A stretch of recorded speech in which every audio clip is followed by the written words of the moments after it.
All right, what's up, what's up? It's your man Big Trap. Indie Hour, we out here in the streets. You know how we do it. It's been a while. It's been a while, man. I caught up with my boy, man. Go ahead and introduce yourself. Eastside K-Boy, man. Been dealing with my nigga DJ Crash for a long time. Man, we've been out here getting it in, independent. You know, so what you got going on right now? I know the record. You know, but introduce the record, let everybody know. You know, right now, I have dropped this EP with my boy named J-Dell. He be singing his ass off. We got an EP together called Blue Valentine. But the lead single off of it is called Blue Rose. That's featuring Glasses Malone. That shit making some noise right now, so we out here shooting the video right now. So how you dropping it? We dropped it on every major platform, every streaming platform. iTunes, Apple Music, same thing. Spotify, Tidal, Pandora, Google Play, the works. That's how we do that. So you've been around doing this for a minute, you feel me? So what's the difference like 10 years ago? 10 years ago you put out a project, and now you putting out a project now, 2019. You know what's crazy? 10 years ago, name was way bigger. 10 years later, it's a whole different ball game, whole demographic of fans, it's a whole lot of new artists, and this digital game is crazy. Then we can just pave the streets real hard. You could do it now, but it's like the CD obsolete. You know, we used to go hard with printing up thousands of CDs in the streets, because we come from the streets, doing it the old-fashioned way, like Master P and 40 and all that. But now this digital game is like, you got to get your whole digital market up. So that's the difference. Right now, it's just the digital game. It seems like it's easy, but you gotta, because these fans is all over the place. It's the internet, so it's viral, so it's all over the world. So, but it expanded people faster. So, I mean, that's the good thing. Nigga just trying to really learn it. So how do you feel about that? Like 10 years ago, you go sell a CD, you make $10. Yeah. Now, to make that same equivalent, you need crazy streams. You need like 100,000 streams. Yeah, it's crazy. It seems like it's not tangible, but it can be done though. It really can be done. I'm watching a lot of people like damn near blow up overnight. So it can be done. You just gotta have a record. You know what's winning though? It's the kids and the women. I'm noticing that. If you got like the 18 and up and the women, you can go viral. You gotta just tap into that market. I'm starting to see. I can still do what I was doing back then 10 years ago, but I have to evolve. It's an evolving game. You have to. Right. So now, would you like? How can I say this? Would you right now? Are you looking for a record deal, or are you cool? No, you know what? Everything is independent. I got a little situation with this. It's about to be a cold ass independent powerhouse called FCE. Okay. So I got a little situation. We gonna probably announce it when it get deeper, but yeah, independent is the way. But look, everybody do independent. Damn near every label is an independent label. Right. They just need major marketing.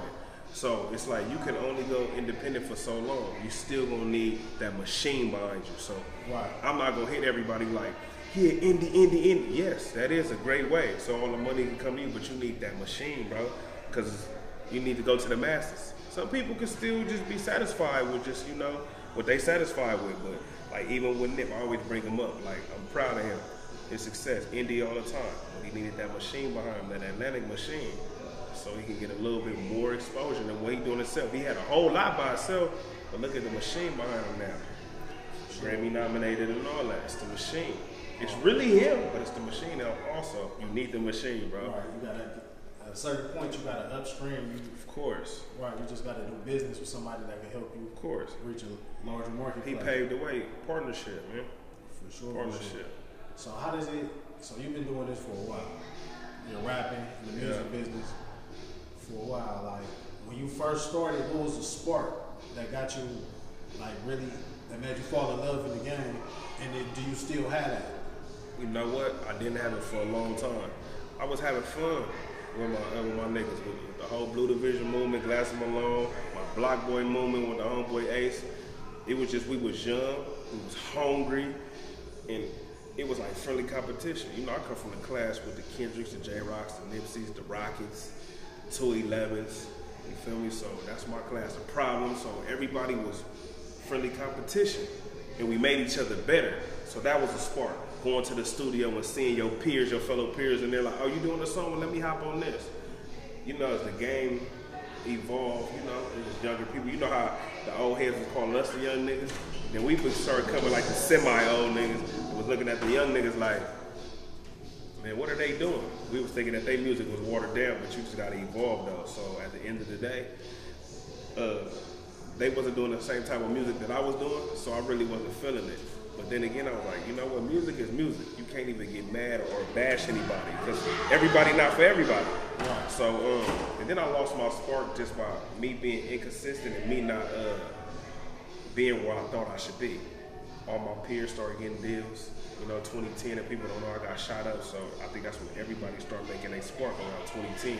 I had a deal on the table and didn't even know until after I got shot.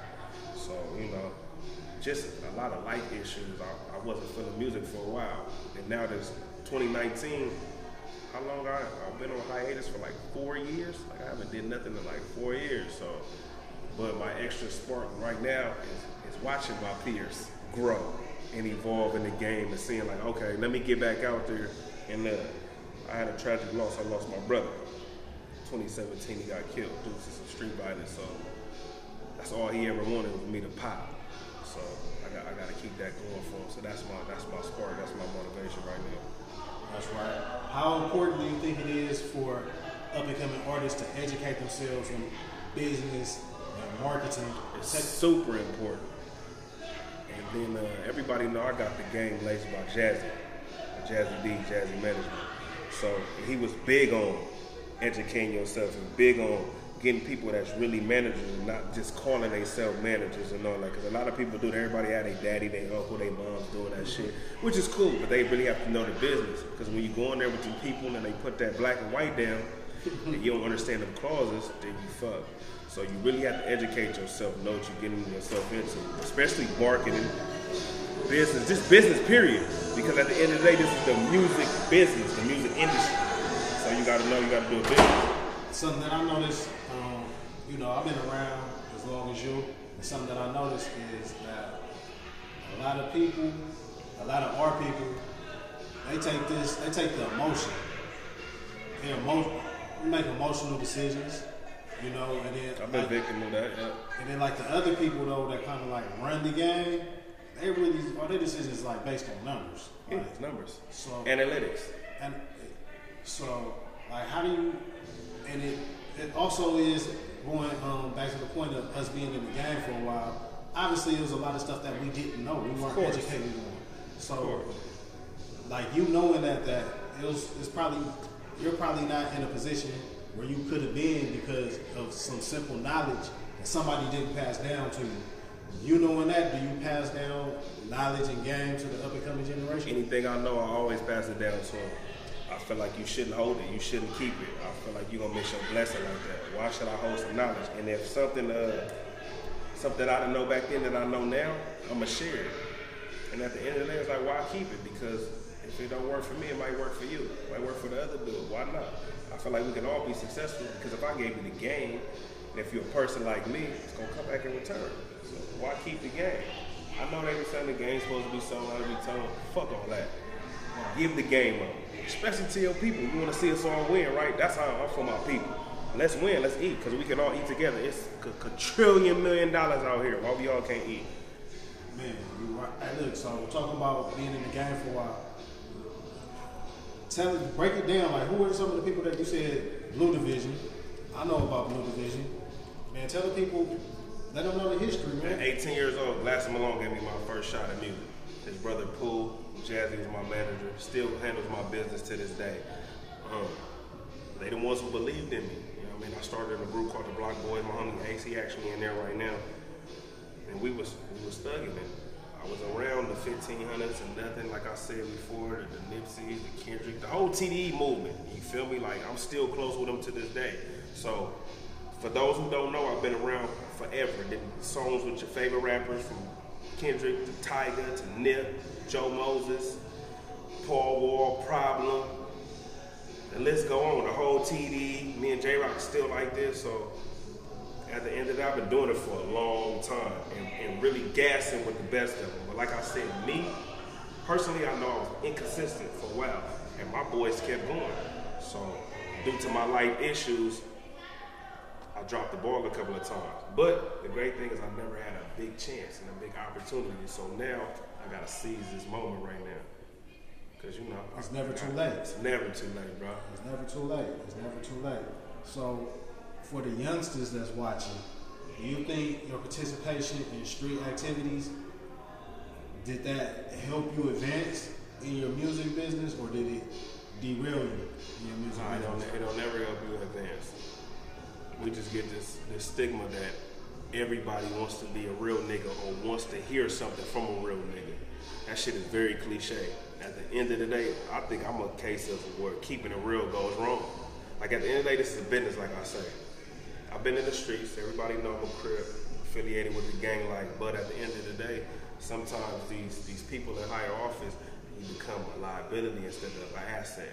Yeah, it seems like they glorify it and all that. And you be like, damn, why they sign this person and that person and they gang bang? Because I feel like that a lot. Because right now, it's a lot of gang bang music going on. And I've been did that. But I'm like, at the end of the day, I got to evolve, I got to mature, I got to grow. So for the youngsters watching, I tell you, like, if you live a street like that's cool. We don't never glorify it. We just talk about the harsh realities in the music.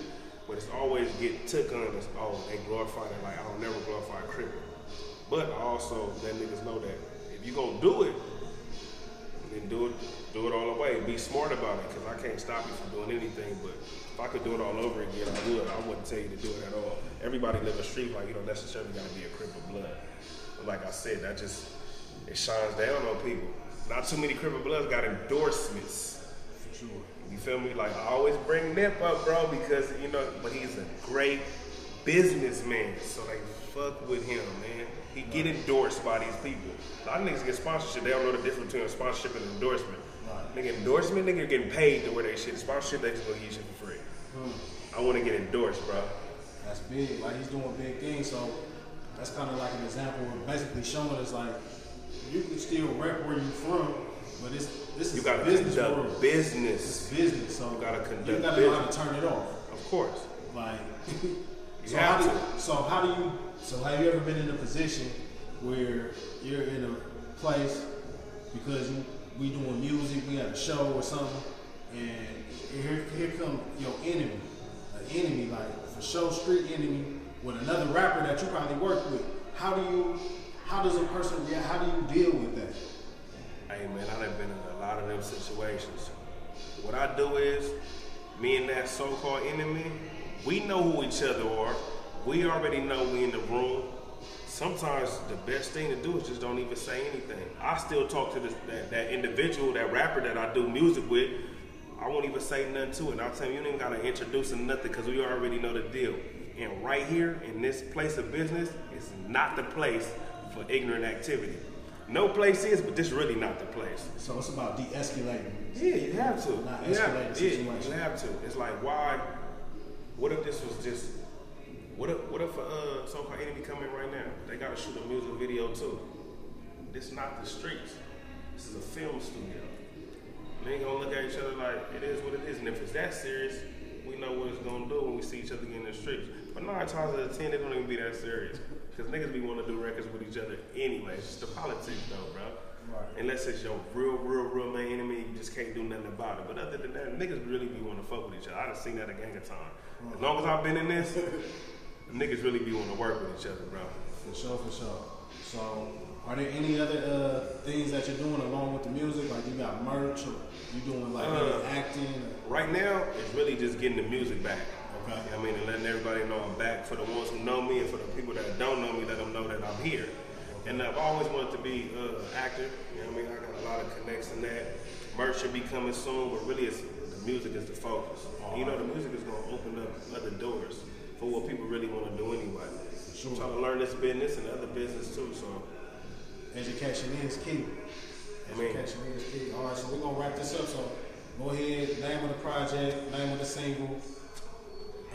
social media? Yeah, man, like I said, we got a project together. Eastside K-Boy and JDL, Blue Valentine. Single called Blue Rose featuring Glasses Malone. All my social media is Eastside_K-Boy at every day. Eastside_K-Boy. Follow your boy, man. Follow my movement. Watch my growth and my maturity, especially the ones who've been down with me since day one. I got a lot of good music coming. I got a lot of great things. And I love my city. I love my community. I'm from the East Side, Low Bottom. Trying to give back to my people and this new generation. For sure, man. All right, let me get a drop. Just, shout yourself out. Like, this is K-Boy. This is K-Boy on the Indie Hour with Big Trap.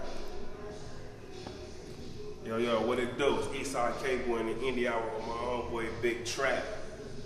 Moving.